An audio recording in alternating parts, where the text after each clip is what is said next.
Greg, so we have a new face in training today, Lucas Caligari. Can you talk to us about what he brings to the team and his first day with the club? Yeah, it's great to have him here. It's been a process, as all of these are, to get guys signed and get them here and get the visa and all the things. So it's been great to have him. He's a wonderful soccer player as an outside back, very well educated in the position, very smart about his positional play and getting into good spots in support of the team when we have the ball. He has the capacity to get up the sideline and help build numbers into the attack, and he's a good crosser of the ball.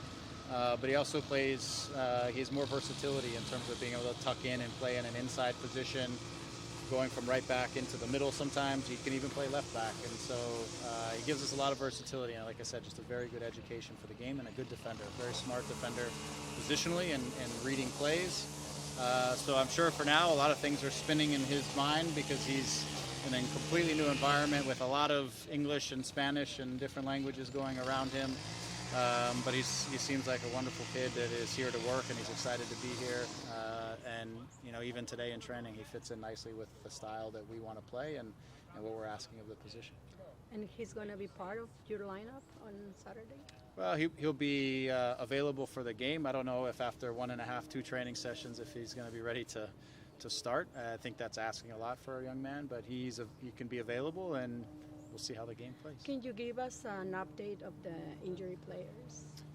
Yeah, I think we're pretty much, aside from Javier and Douglas, who are next week, they should be on the field and starting to integrate into training. So they won't be around this week, but hopefully in the next week, match or 2 for sure, they will be back reintegrated into the group. Sega's back, and he's been doing some fitness work and getting his legs back under him after being away for about 10 days. So he's back in and he's moving forward. And Chase, who has been out, is back into training and he'll be available on the weekend. So we're getting there. And Greg, being at home, having the support of Sure. your fans, it's gonna give us more strength, more Yeah, I mean that's desires the to win. idea. I mean it's we get into our building and hopefully the energy inside of the building, it's going to be full, and so I think the energy in the building will give the guys a lot of confidence and an emotional boost, and they love to play in front of the fans. So I think that's an energy that we can use. It's sometimes tough when you go 9 weeks playing preseason games and then you start off with 2 games on the road right away. You never get the feedback and the energy from your fans that you would like, and so I think that'll help us. Again, I think us just moving the ball a little faster, being in better spots for each other, and trying to get the game more in our vision than we did the last couple, I think is going to be important for us. But I think being at home, being in front of our crowd can help all of that as well. Thank you, Greg. Yeah, thank you. Greg, you're coming into what I think is your 10th season as a player and coach with the LA Galaxy. Congrats. Thank you. What are some of your favorite home opener memories from throughout the years? Oh my gosh.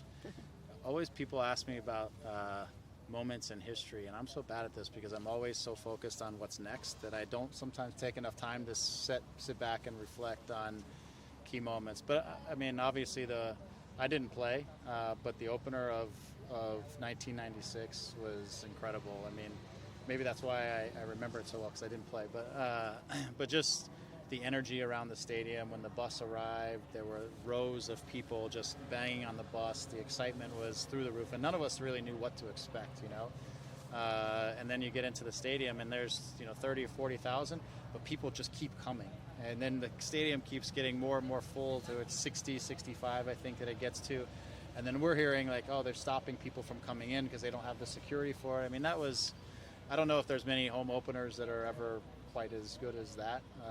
So that was just amazing because, again, none of us really knew what to expect. It's the first opener of the league and in Los Angeles, and that was it's amazing. And how far the league has come and since that day is also amazing.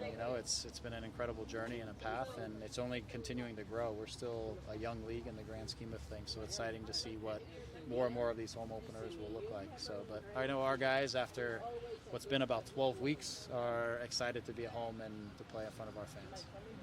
Thanks, sir. Yeah, thank you. Greg.